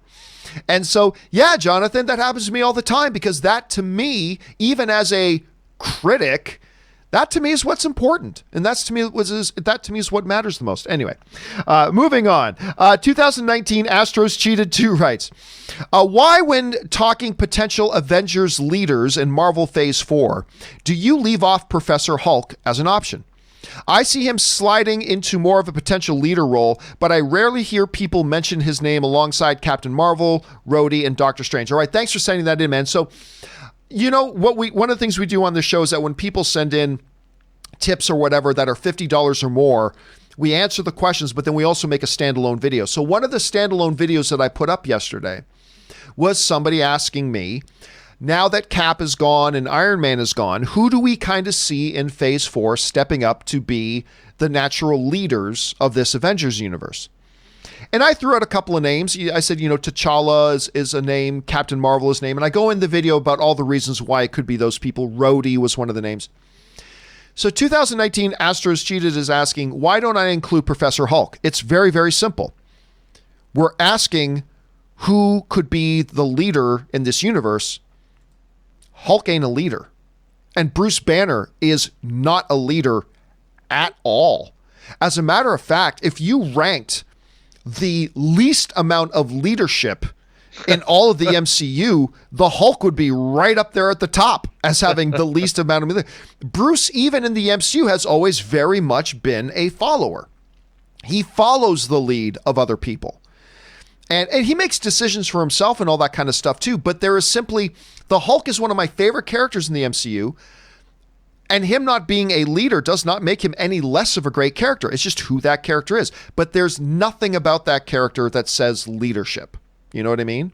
He's got a lot of other great qualities that make him a great character, but leader has never been even remotely close to anything they've suggested for this character before. So that's why when I personally, Rob, talk about who I could see different characters maybe stepping up in a leadership role, that's why he never comes to mind for me. How do you feel about it? Do you think maybe we're overlooking Banner as a potential leader in the MCU? Well, remember where he was when we first found him. He was like hiding, he was doing medical work for the poor. He was like the last guy who wanted to be front and center. And, we saw that he wasn't exactly taking the whole time travel element of Endgame exactly seriously, although he was working on it. No, I see Banner as a guy who, it's funny that maybe you know what? I think if they did it, it would be great if he was the reluctant hero who had no choice but to step up. And he's been a guy that's either been running away from responsibility because he's so terrified of what he would do if he was unleashed. And then he found his family that he got comfortable in. But if he was put in a position it would be great from a character perspective to force him into a leadership role and have him step up and take the mantle of leadership and make him. I love stories like that. And if it was a good enough story, I think it could be really well done. Like, he's the last best hope. Everyone's going to die if he doesn't, or something like that. And watch him, because Ruffalo is a really interesting actor. And I'd love to see him do that.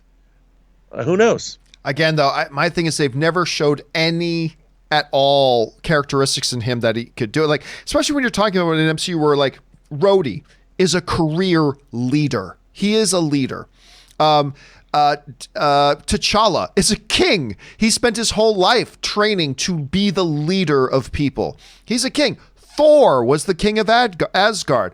Captain Marvel was in the military and has been like battling and defeating evil throughout the galaxy on another level for decades at this point.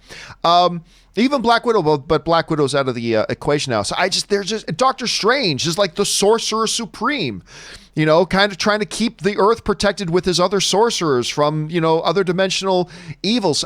There are so many other choices that I don't know. See, I can see Hulk stepping up and doing heroic things like he did by wearing the gauntlet and snapping everything back. He'll do heroic things, but to lead, like, everybody follow me. I don't know. It's too bad because I love the character, but it'd be interesting. You raised some really good points, though, Rob. You raised some really good points about that. All right. Next up, Anonymous writes. Oh, and I'm glad you brought this up, Rob, because you just missed this question yesterday, Rob, and this is really a question for you because somebody yesterday wrote that in Quantum of Solace there's no love scene, and asked, is that the only Bond film ever to not have a love scene? Anyway, to piggyback on that, an anonymous viewer writes in, FYI, Quantum of Solace has a love scene, but not with the main Bond girl. And I believe this is the only Bond film to do so. Daniel Craig is also my favorite Bond, but I grew up in the 90s, and the campy Pierce Brosnan films will always have a place in my heart. So, Rob, first of all, I don't expect you to know every single moment of every single Bond film, but you know the Bond films better than I do.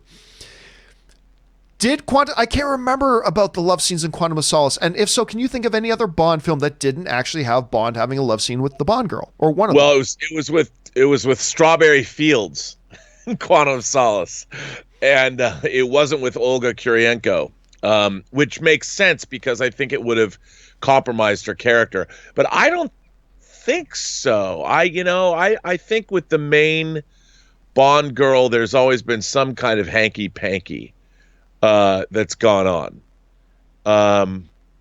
That's a great trivia question. I don't know now. I'm running through all my Bond girl things. I'm wondering. I'm stopping on Britt Eklund as in Man with the Golden Gun. But I again, it's been a long time since I've seen Man with the Golden Gun. But I'm not sure. I think that's probably correct.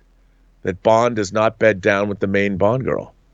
All right. Interesting question. I like that one. Okay, next up. Now I want to know. Now you got to go back and watch them all. Yeah. All right. This next one up comes to us from Canada Rocks, who writes, I just watched the DGA Roundtable, and Bong Joon-ho discussed how he used special effects to stitch together different takes of each actor into the same shot. The other directors were completely impressed, especially Tarantino. No wonder he won. And Rob, when I hear that, it reminds me a lot of like George Lucas did a lot of that, maybe too much of that, but he did a lot of that in the prequels. I remember there were like, if you watch the prequel bonus features, there were times when like they needed a certain actor in the scene, but they couldn't be there. And they're just like, all right, this actor's in London and can't be here for while we're shooting the scene. Get him in front of a green screen in London to act like this. And then they just put him in the scene with everybody else. I mean, maybe it was good, maybe it was bad. But that's like that thing about Parrot. That is the most remarkable thing, because I don't think ever at any moment in Parasite did I stop and think that looked like it might have been a visual effect or some kind of compositing. I never once thought that. Like, so you hear that? Does that surprise you? No, no. I mean, what goes on today? No, it doesn't surprise me. There's so much people, even with things like Lord of the Rings, man, if they needed a shot of somebody rearing up on a horse, they just set up a green screen in the parking lot, and literally go shoot something like that. So the kind of technology that exists or doesn't exist, you can do anything now. I mean, you never know what you're seeing. Never put it beyond anybody to be able to come up with creative solutions, because you can do anything. All right, let's just take a couple more here before we let Rob go for the day. Kara Black writes, chances that Sasha Banks is actually portraying the Mandalorian rebel Sabine Wren from Rebels due to them having similar hair color. Just so you know, that's not Sasha Banks' actual hair color, just so you know. Due to them having similar hair color, skin tone, build, and that Darksaber will be featured in season 2, extremely unlikely. Sasha Banks is not an actress. And I look, we talked about this on the show the other day. Sasha Banks is a WWE superstar who is gorgeous and beautiful and super athletic and can do a lot of physicality on a screen, but she's not an actress.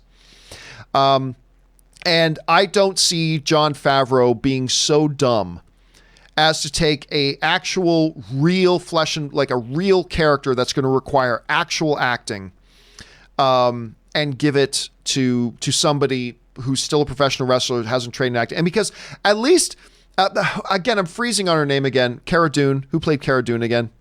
Gina Carano. Gina Carano. Gina Carano has spent the last 10 years working on being an actress. Yeah. She's literally spent a decade or more actually working on being an actual actress. She starred in Haywire, directed by an Academy Award-winning director. Yes, she did. And they infamously had to replace a lot of her dialogue because it just wasn't the right idea. But she has been working. Yep. She has been working for a decade and more to become an actress. I got into it a little bit in the comments section yesterday with this guy who says, John, you're disrespecting. And I always get wrestling fans get mad. I consider myself a wrestling fan, but I get wrestling fans. John, what wrestlers do is real acting. And I'm like, oh God, time. And I remember I just said to this guy, dude, we can't have this conversation anymore. Is there performance in what professional wrestlers do? Obviously. But is that the same kind of thing as actual character acting? No, it's not. And I said, if you believe it is, then you and I just got to stop having the conversation right now because we've got nowhere to go in this conversation. If you believe what wrestlers do is actual Daniel Day-Lewis kind of acting versus a different kind of performance, then you and I have nowhere to go in our conversation. There's nothing, we'll never come to any common ground on this if you actually think that's real acting. Then they say, well, John, there have been wrestlers that have become actors. Okay, yeah, but all of them, it took them years after making the transition. Like Dwayne "The Rock" Johnson was terrible. He was terrible for a while. But after dedicating himself to training as an actor for years and then doing years and years of smaller stuff and whatever, he came a long way from being in The Mummy, the Scorpion King. From being the Scorpion King in The Mummy, which he was terrible in. But today, yeah, he's a legit actor. I would put Dwayne "The Rock" Johnson in a movie of mine, whether it was an action film or not. But it took him a long time to get there. And so, yeah, it is what it is. Look, I looked, and just because of that discussion, I talked to some people. I looked into the biography of Sasha Banks. She's never been a trained actress by any stretch of the imagination. So I think you can do what James Gunn has done, put her in the movie and highlight what her strengths are. Her physicality, have her doing a lot of action, give her a couple of little lines that don't require actual acting ability. And that can work great. So I'm all for it. But I don't see Jon Favreau taking a major character like a Sabine Wren with a major potential story arc and putting that on the shoulders of somebody who's not an actress.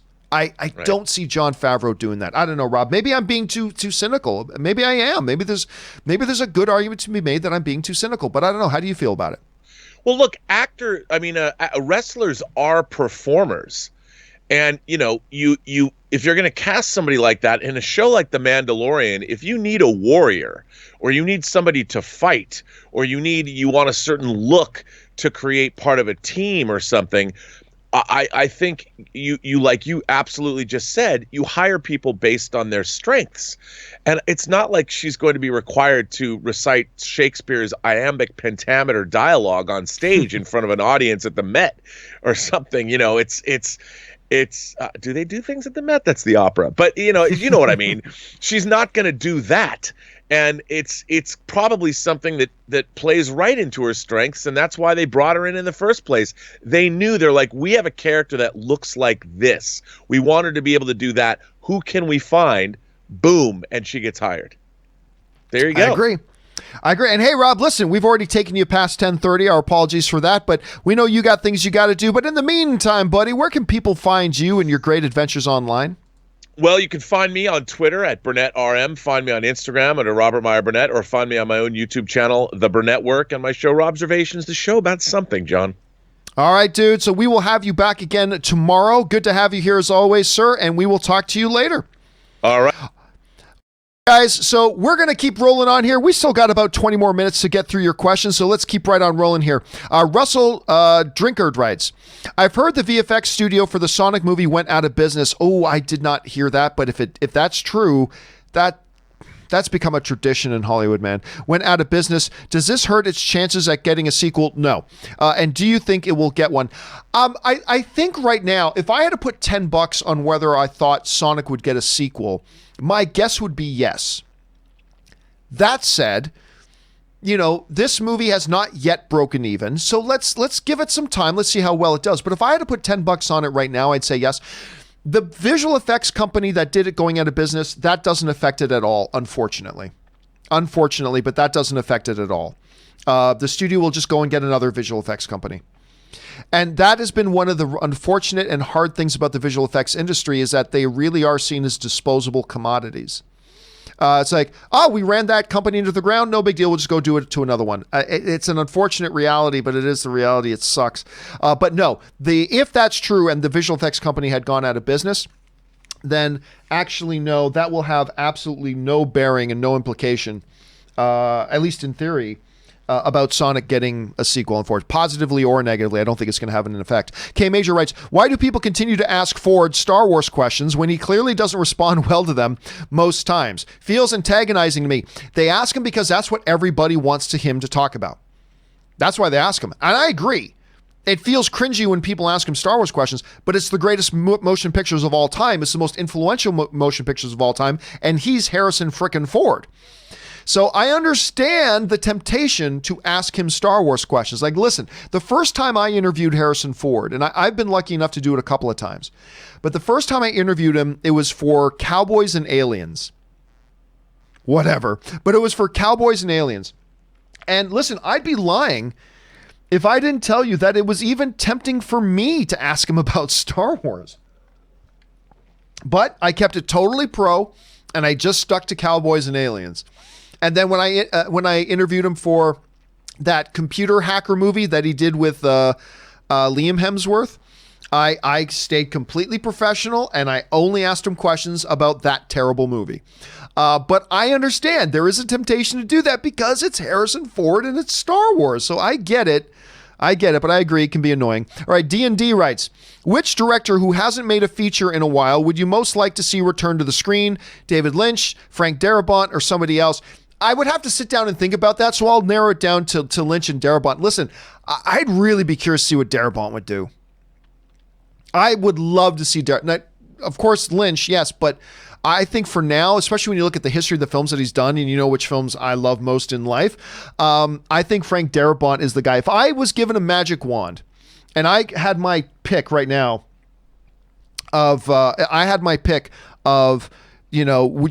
could snap my fingers and one of these two will get a movie tomorrow. I think I would actually go Darabont for now. It's a great question. I really like the question. All right, Richard Karate writes, with all the Disney Plus Marvel shows coming, do you think in future, after the announced slate is done, could we get a War Machine show on Disney Plus? It's possible, but I doubt it. I think they are very focused on using Rhodey as a great supporting character in the films. Also, if they were to do a War Machine movie, it would probably be at least 3 years away from when they would do it. Right now, I believe Don Cheadle is 56. I think he's 56 right now. So you'd be starting a new show with him at 60. Or being around 60. And again, the bigger issue to me, though, is the fact that it feels like Kevin Feige really likes using War Machine as a great supportive character that makes the movies he's in better. But I don't think I see them giving him his own show. I mean, you never know. It's totally possible, but I don't think it'll happen. James L.H. writes, hey, John, I'm not a car mad person or anything, but looking forward to the 23rd of March 4K UK release of the brilliant Ford v Ferrari. I think a double bill is on the cards with another racing film, The Excellent Rush. And that movie is fantastic, by the way. Not as successful, but this is a great film. Rush is seriously one of the more underappreciated films of the last 10 years. With Chris Hemsworth and the guy who played Zemo, Daniel Bruhl. directed by Howard. It is a fabulous film, James. It is an absolutely wonderful movie that for whatever reason, people didn't feel so inclined to go and check out and try. If you've been thinking about it or even modestly interested, please take James' advice and mine. Watch Rush. It is a wonderfully constructed movie, absolutely entertaining at the same time. Great performances, great direction. Go and watch it if you get a chance. All right, James also writes, speaking of physical media, one of the things I like is when that small box is delivered in the post. It's always a great moment opening it and seeing it. My latest this week is the 30th anniversary 4K edition of The Hunt for Red October. Okay, that's a good one. Yeah, I'm not a physical media guy, but I can completely relate with what you're talking about because like I'm an Amazon Prime member. And so when I get packages come to the door, it's even if I know what's coming, it's kind of exciting. The box show up and you're like, ooh, what's inside today? And you open up the box. I can totally see that. I totally see where you're coming from on that. I really, really do. And I bet you Robert feels the same way, being such a massive collector of physical media as well, James. And that's good. That's a good one to have. Hunt for Red October. That's a great one to have. All right.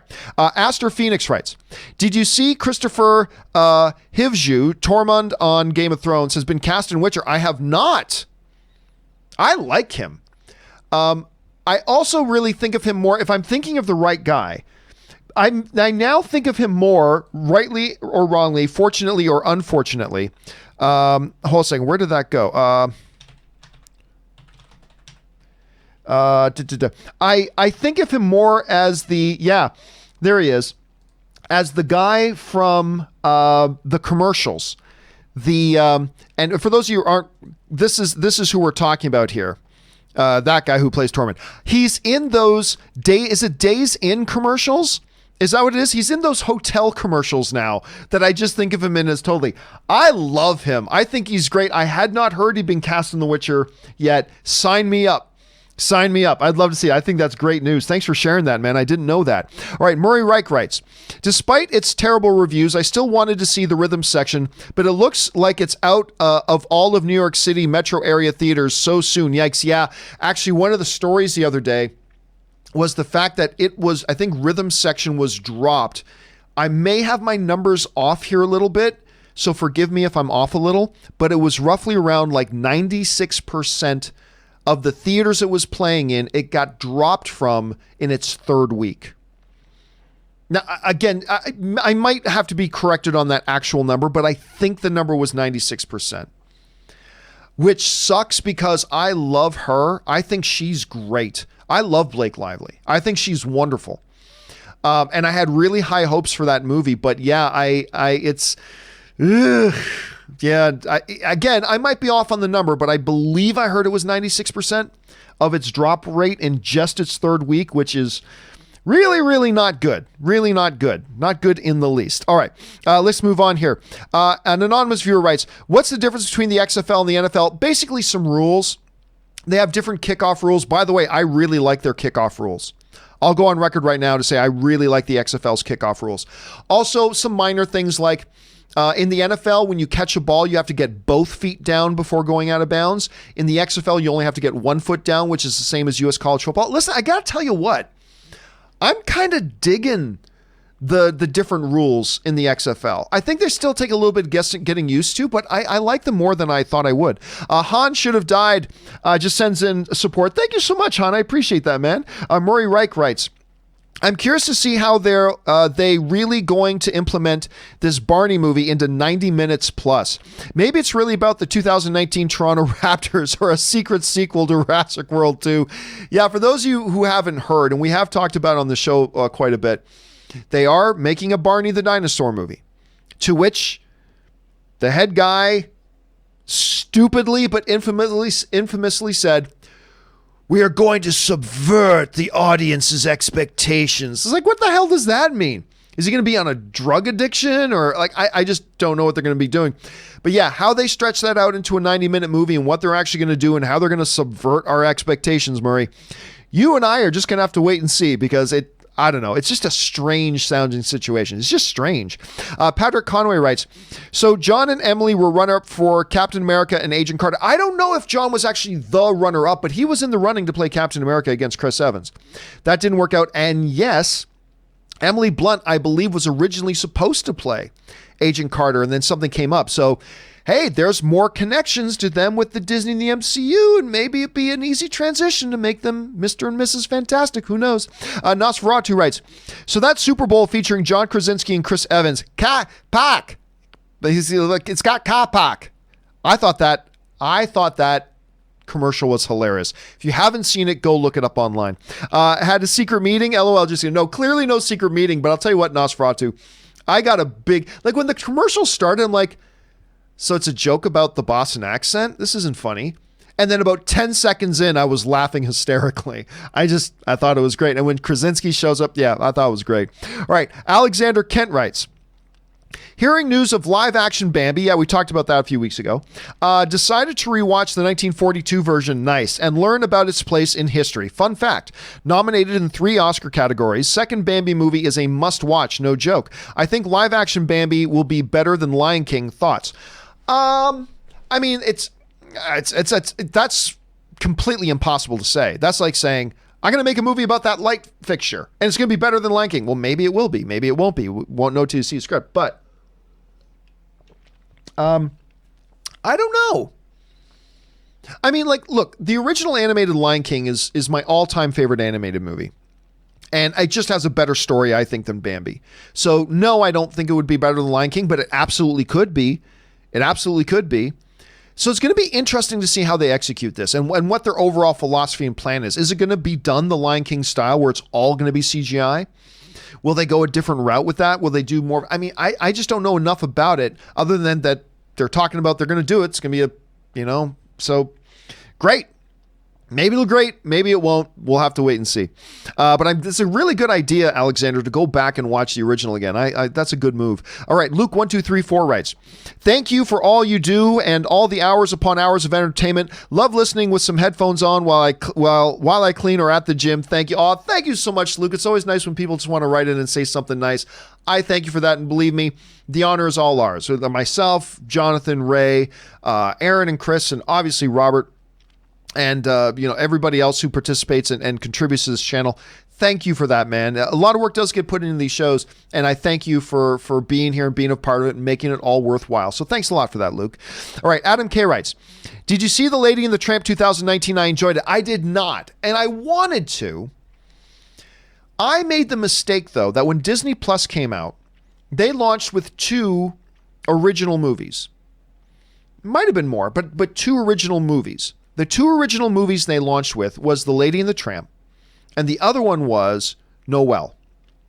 The one with, I'm freezing on her name right now, but she plays Santa Claus's daughter, Noelle, right? Anna Kendrick? I think, yeah, Anna Kendrick. And so Ann and I decided, let's watch Noelle. It looks charming and delightful, and we like Christmas movies, and it was so bad. It's so bad that I was just like, I'm out. I have no interest to sit down and watch another original Disney Plus movie. I'll go and watch their TV shows, but I'm checked, and I checked out and I never watched it. Now that's probably unfair of me. That is probably unfair. But it's just that Noelle was so bad. It was so bad. I just couldn't bring myself to watch another live action one. Maybe I should give it a shot at some point, Adam, because I've heard other people say they like it too. Adam K. writes, better movie, Sonic or Detective Pikachu? Pretty even. The difference is I was disappointed in Detective Pikachu because I thought it would be much better. I was pleasantly surprised by Sonic because I thought it would be much worse. So probably at the end of the day, I probably liked them in equal amount. It's just that I felt disappointed in Pikachu because I thought it was going to be better than it was. And I was pleasantly surprised by Sonic because I thought it would be worse than it was. It was better than I thought it would be. But probably at the end of the day, I probably like them pretty much equally. Let's see. NR99 writes, did you see a Flash Gordon or a Highlander reboot happening in the future? Both also have amazing Queen soundtracks. Well, here's the thing. One of the John Wick directors has been trying to get a Highlander reboot done for years. And even before he got on board with that, Ryan Reynolds was attached for like 3 years to be the new Connor McLeod. For years, Ryan Reynolds was attached to be in a Highlander reboot. That never happened. Then it went away. And then the John Wick director came along and said, I'm developing a Highlander reboot. And he still says he is, but it's been years now. That's been in the pipe for years, so I don't know. And there's been a lot of talk about a Flash Gordon. So yes, I do see both happening. When? Who knows? But they keep trying to get these things done. And they keep saying they're being developed. So I got to believe that, yes, they will both happen at some point. Russell Amador writes, hey, John, after the success of Sonic, I was curious if you had a favorite video game adapted movie. I left expectations at the door per your instructions, and I enjoyed it. This is coming from somebody who loved the game and didn't have an interest in the movie. The video game adaptation I have most fun with is Mortal Kombat. I get a big kick out of the movie. Movie's terrible. It's absolutely terrible, but I get a huge kick out of it. And I watch it probably once every year, year and a half, 2 years. And the soundtrack of the Mortal Kombat movie is killer. Absolutely killer soundtrack. And actually, other than that, I think the best video game movie was, and it wasn't wonderful, but was probably the recent Tomb Raider movie. I thought the Tomb Raider movie that came out last year, I actually thought that was pretty good. Not great, but pretty good. And I actually think that's probably the best video game movie ever made, which again is not a high standard. I also enjoyed Sonic. I mean, I did. I didn't think I would at all, but I enjoyed it. I don't think it's, it's really good. I don't think it's great by any stretch of the imagination. It's not, but it was way better than I thought it would be. It's not half bad. So, I mean, it's just that the bar for video game movies has been so pathetically low that it's here's hoping they're going to be turning that around. All right. Rodlicious writes, hey, John, longtime subscriber, first-time tipper. Thanks so much for that, man. I appreciate that. Do you think that they will somehow combine the John Wick and Matrix worlds? No. Into one badass shared universe? I think that would be fantastic and blow fanboys' minds. No, I give that an absolute 0%, and I really don't think that would be any good. I mean, it sounds like a really fun idea for a 10-minute YouTube video, but that does not sound like a movie that would make any sense or make any logic whatsoever. So no, I don't think they would ever do that. I don't think they should personally. But listen, there are probably people reading what you just wrote and going, oh my God, that would be fabulous. So I'm sure there would be other people that feel that way. I got to admit, I don't. And no, I don't think it's something they would ever actually do. But hey, listen, in the world of movies, crazier things have happened.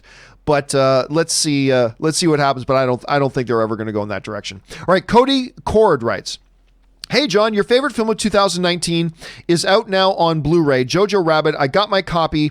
What about you? It's a really great film. It's in my top 10. I can't wait to see what Taika Waititi does next. Plus, my last name goes like this, Corday. All right, Corday. Got it. It's how it sounds. Got it. I'll try to remember that for the future. Listen, Jojo Rabbit is best film of the year. I just love that movie. His next film, he's already shot. It's in post-production. I believe it's called Next Goal Wins. So that's his next movie that will be coming out. And then once he's done with Next Goal Wins, he goes off and starts working on Thor: Love and Thunder. So that's going to be exciting to see. But again, we've known for a long time that Taika Waititi is really good. I didn't know how good he was until I saw Jojo Rabbit. So I'm glad you had a chance to watch, man. I'm glad you enjoyed it as well. And like, yeah, once again, it was my favorite film, my number one film of 2019. I was so excited to see that it won Best Screenplay. So well deserved. So well deserved. All right, let's see here. Aaron Singh writes, Melissa Chen on the JRE, I don't know what that is, brought up China's power in changing narratives in movies. Doctor Strange, the Ancient One, Tibetan Monk to Celtic Monk.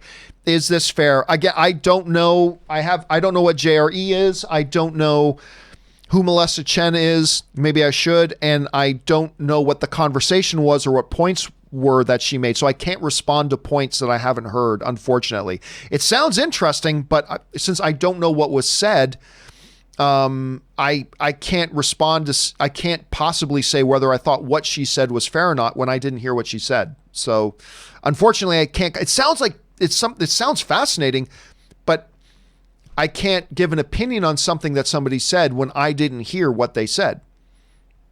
I know that doesn't sound very internet-like. Everybody in the internet loves giving their opinion on something they didn't actually see or hear, but I can't personally give an opinion on something I didn't hear. So, but it does sound really interesting, Aaron. All right. Anonymous writes, Drew Brees coming back for another season just to be disappointed in the playoffs again. Oh, I did not hear that. Did he actually sign with the to come back with the Saints again? I thought there was a possibility he might want to finish out his career in another town, but I guess he's ride or die with New Orleans. So anyway, one of my favorite quarterbacks in the league. I love that guy. All right, Enrique Carceres writes, imagine John and Emily walking into Hall H at Comic-Con. Jeez. It's not just Hall H at Comic-Con would explode if John Krasinski and Emily Blunt walked in there to announce we are in the Fantastic Four. The internet would explode. It would absolutely explode. K Major writes, your headphones survived the cut. Yes, the headphones, by the way, they don't ask me to plug this, but the good folks over at JBL, when they heard about the sad, tragic fate of the violent, sad, tragic fate of my last headphones, they actually reached out to me and said, hey, we hear you need new headphones. Can we send you some? And I'm like, sure. These headphones, I don't know the exact model number, but I'll tell you what, guys, these headphones have been ace. They're comfortable. They sound great. They're not paying me anything to say that. And they didn't send these to me asking for a promotion. I'm just telling you, they sent me these headphones and they have been absolutely ace and I love them. And they saved my life. But yes, these headphones survived it because it learned a lesson not to piss me off from my other headphones. Let's see. Suthius writes, good to see that no innocent headphones were harmed from the break we had earlier. Yep, they survived. Meta writes, I want to thank the fans of this show for constantly telling me to watch My Hero Academia. I'm now all cut up on it. I noticed that Legendary Entertainment got the rights in 2018 to make a live action adaptation of the show. Do you think it'll happen? Well, I mean, here's the thing. A lot of people think that once they hear the news that the rights to something have been acquired, that automatically means a movie's going to get made. The reality is most of the time they don't. Sometimes they do. Most of the times they don't. A lot of times that type of move is speculative in the sense that a studio thinks, hey, there could be some promise in that property. We should snatch it up while we have a chance. And they buy the rights to that property. And then most of the time it doesn't actually turn into anything, but sometimes it does. My Hero Academia is also a show that everybody has been telling me to watch, and I have still not gotten around to watching it, but everybody, including my wife, keeps telling me I need to. So could it happen? It could. It could. Will it? I don't know. I haven't seen the show. I don't know if I think it would actually translate well into a good live action or not. I really can't say, so I don't know. But if it remains being really popular, studios are always looking for recognizable IP, Meta. They're always looking for recognizable IP to turn into movies, so you never know it's possible. All right. B Right 92 writes, Call of the Wild has been adapted into movie form 7 times. Oh, I didn't realize it was 7 times. That many times? I didn't realize. I knew it had been translated before. I didn't know it was that many times. And was also once adapted into a TV show. Ironically, Rutger Hauer played the same character as Harrison Ford in the 1996 version. Both actors were in Blade Runner. I see. I learn something new every day. I didn't realize that. I knew there was one in the 90s. I didn't realize that was Rutger Hauer who had done it. But that is a neat little connection. Both actors from Blade Runner now done Call of the Wild. Again, I just don't understand. How could anybody at the studio have thought that this movie with a CGI dog could make enough money to justify a $110 million production budget? That's more than Sonic. The official reports on Sonic say it was 85. I've actually heard the real numbers closer to 95. But wrap your head around that.